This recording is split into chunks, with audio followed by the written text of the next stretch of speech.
to you all. I hope you all are fine at your home and hope you have enjoyed your vacations. Okay, so welcome back to my video sessions. I am Richa Gumbar from DAV Public School. So today we are going to start a new chapter, that is chapter number 11, cash book. See students, we have already done chapters up to 10, means 5th number chapter is left, otherwise all 9 chapters are done. That we will do later on, right? So today I am going to start a practical chapter, chapter number 11, cash book.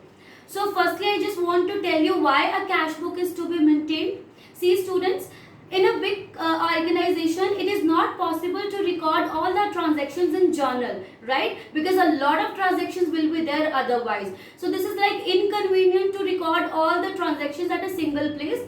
That is why the journal is subdivided into a number of parts. That is, one number is called subsidiary books, right? So cash book is a part of subsidiary book.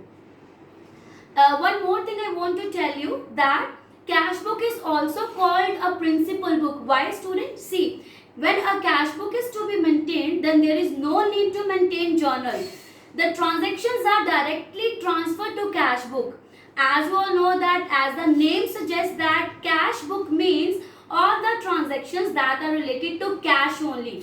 Means we have to record only cash as well as banking transactions. We have to just we can say that credit transactions are to be ignored, because for that another subsidiary books are there, right? Okay, for example, I'll give you one example of credit. In order to record credit transactions, there are another subsidiary books like sales book, purchase return book, and sales return book, right? Now, why cash book is called a principal book? Because the transactions are directly transferred to cash book. Then they are transferred to ledger. Even one more thing, there is no need to maintain a separate ledger account for cash transactions, because it already records all the transactions that are in cash form, right? So in cash book, we generally record all the transactions that are connected to cash only, right? Now see students, with this, by making this cash book, it is very helpful to see what are the total receipts, what are the total payments, what is the opening balance of cash as well as the closing balance of cash. So this is very important, this is very helpful in order to know the actual balance of cash in hand for the businessman, right? So basically two types of books we are going to maintain in cash book. One is single column cash book, another one is double column cash book. Today I am going to discuss a format of single column cash book only, right? The next we will just firstly we will try a practical question of single column cash book. Then I will discuss the format of double column cash book as well as the practical questions of double column cash book, right? So let's see how to make a format in case of single column cash book. One more thing I want to tell you, why it is called single column cash book, because in this format only one column of amount is to be made, means only cash transactions are to be recorded in single column cash book. We have to ignore banking transactions, because banking transactions are to be recorded in double column cash book, right? So one thing you have to keep in your mind, that in single column cash book, if the question asks you to maintain a single column cash book, then you have to record the transactions that is connected to cash only, not the banking transactions, right? Okay, now let's discuss the format. The first column is date. See, in date column you just have to write down date, month as well as year. For example, we are recording transactions on 1/4/2019, then you have to write like this: 1 defines date, then month, then your year, right? Then is our particulars.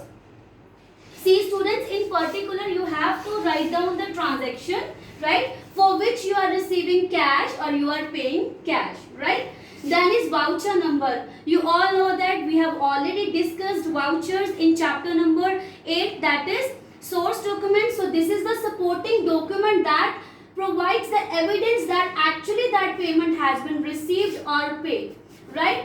Then is ledger folio. Ledger folio, you all know that even in journal we have discussed it. So ledger folio describes the page number where the ledger of that particular transaction exists, right? Then amount that will be given in the question. Again you have to repeat date, particulars, voucher number, ledger folio and amount. See, this is the debit side and this is the credit side. On debit side you have to record all the receipts, means when you will receive cash for any reason. For example, cash introduced in the business means money introduced in the business. It means you are receiving money, then it will be recorded on the debit side. Commission received. If you are receiving commission, it means income is creating in the business, then you have to record on the debit side. If I say that salaries paid, if salaries are paid, it means there are payments, we are making a payment, so payments are to be recorded on the credit side. If I say 5,000 paid to Mohan, so it also describes the payment, means amount is going out from the business, so we have to record on the credit side. See students, basically whenever we will receive money from any source, you have to record on the debit side, and whenever you will pay for any transaction, then you have to record on the credit side.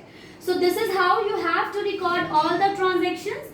Then you have to make a balance. Make a balance of receipts as well as payments, right? If the balance of receipts is more, it means you are having a cash in hand. So the balance will here, by balance carried on. It describes a closing balance,